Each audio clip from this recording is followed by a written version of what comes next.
Yeah, you're a bit out of date there. We don't need Top of the Pops anymore.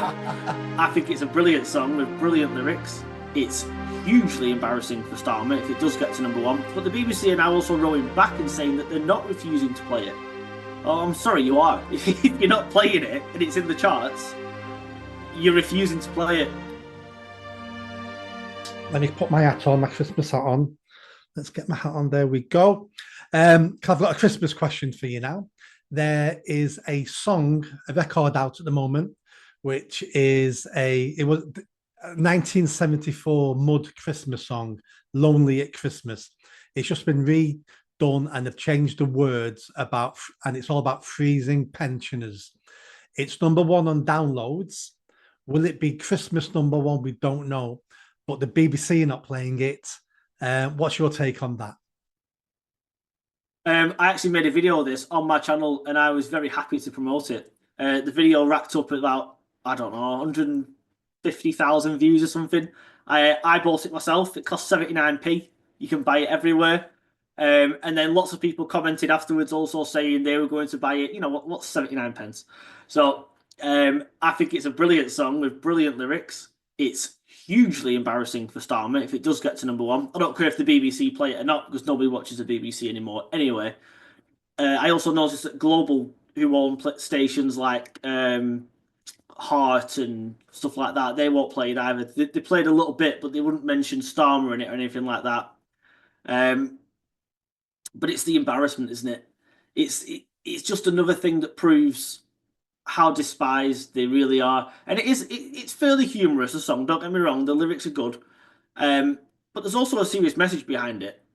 And all the money raised, I think it's raised tens of thousands of pounds already, and all the money raised is actually going to pensioners who cannot afford to put the heating on this Christmas. So there's actually a serious message behind it.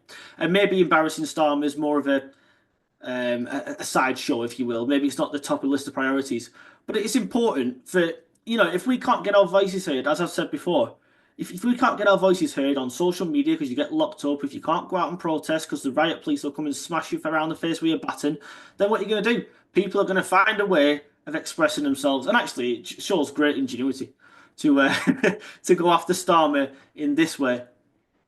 I'm no fan of Boris Johnson, and I mean, I despise him for what he did to this country. But do you think if that song was about Boris Johnson, do you think the BBC and those radio stations would have played the song then? Undoubtedly, without question. However, the BBC, I don't like being fair to them, but I will be for a second.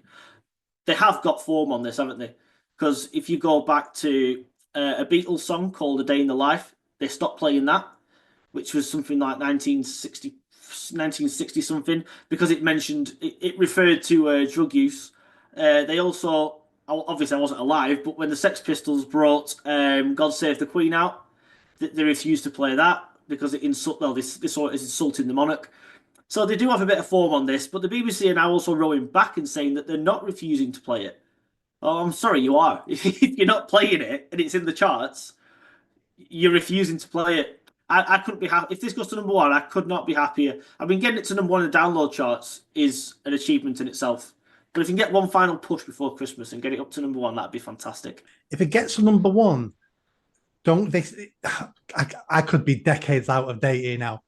Is there still such thing as Top of the Pops? And do they play Top of the Pops on Christmas Day to release to Christmas number one? Is that a thing, or am I 2 decades out of date here? Yeah, you're a bit out of date there. They don't do Top of the Pops anymore.